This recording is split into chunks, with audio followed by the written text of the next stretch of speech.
Where do I see where the DJ culture evolving?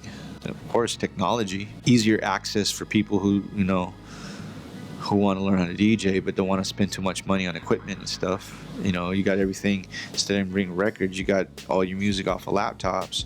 And instead of bringing turntables, you got controllers. There's still so many things to do, so much possibilities. It just all depends who's willing to push whatever. As long as also look at the hardcore scratch scene and the turntable scene. It went, instead of blowing up, it went more underground. Of course, then you got like the club scenes, the festivals. I just think the possibilities are still endless. So much things to do, especially with technology. But I think as long as we keep the fundamentals, still teach that, show it. Techniques are very refined almost every day, because you could share it with the world through the social media and the internet. So the DJ culture, the future, it's limitless right now. You don't know where, it depends where it goes. It's wherever you can take it. If I can tell a young Rhettmatic, go back in time and tell them what to do, what to prepare for, I tell them like, hey man, don't quit. Try to stay more focused. I'm not saying he wasn't focused back then, or not passionate, but don't be take care of business and stick with it. Because to tell you the truth, I wouldn't change anything that I've done. Because everything that I've gone through, ups and downs, has made me who I am today. Don't give up your dreams. Don't let anyone tell you that you can't do it. Because I'm here. What is my fuck it moments? I actually had 2 fuck it moments. Like I almost said, fuck this shit. I don't want to do this no more. First one was actually when I was a DJ for part of Brotherly Creed. It was 1991 or 92. A lot of people don't know about that. That was and they had a hit song called Hell of a.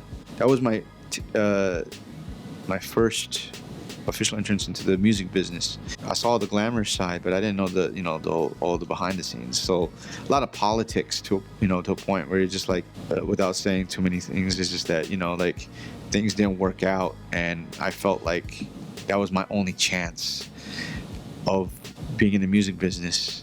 And I was like, decided to go back to school, and just I was of course depressed, man, because there goes my only chance.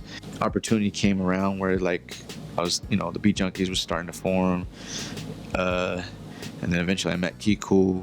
What I've learned about the music business, which is true what Q-Tip says, 4080 music business is shady. It's cutthroat. I didn't know. I was naive from learning from that, and then able to do what I want to do, instead of doing what someone wants me to do. That was the thing where what, let me get my associate's degree and then just say, fuck it, I'm gonna go for it. Whatever happens, happens. Because coming from a Filipino family, they're very old school, traditional. They want you to go to school and all that shit. And so being a DJ, going into the music business is unheard of, impossible, ridiculous. They didn't want me to do that, but that was my first fuck it moment. And that's pretty much how I started getting the music business. Fast forward to maybe almost 15, 16, 7 years later, I was going through the motions. Times were changing. Cerritos was coming in. I see more people getting more gigs and stuff. I was also going through a depression mode. I broke up with my ex-girlfriend, so that affected me. I was going through the motions. I was DJing still, whatever, but I wasn't inspired or anything like that. I even told the guys in the crew, I was thinking about man, maybe I should just hang it up. And times are changing from going to vinyl to Cerrito, and I didn't know if I can handle the transition of the changes, or or the way how they do business. Not necessarily the Cerrito. It was just the way how business was. It's not the same. You have to be more social, be on the blogs, and I was never into sell yourself. I always rather be behind the scenes and just do work. It got to a point where it's I remember J-Rock was telling me fuck this shit. This is all we got, dude. You can't give up. Let's just balls to the wall. Let's just do this. I kind of got, what? He's right. I got myself up, I was like, and I started to learn whatever new, even though I've been doing it for a long time, I became a student again, and I found passion.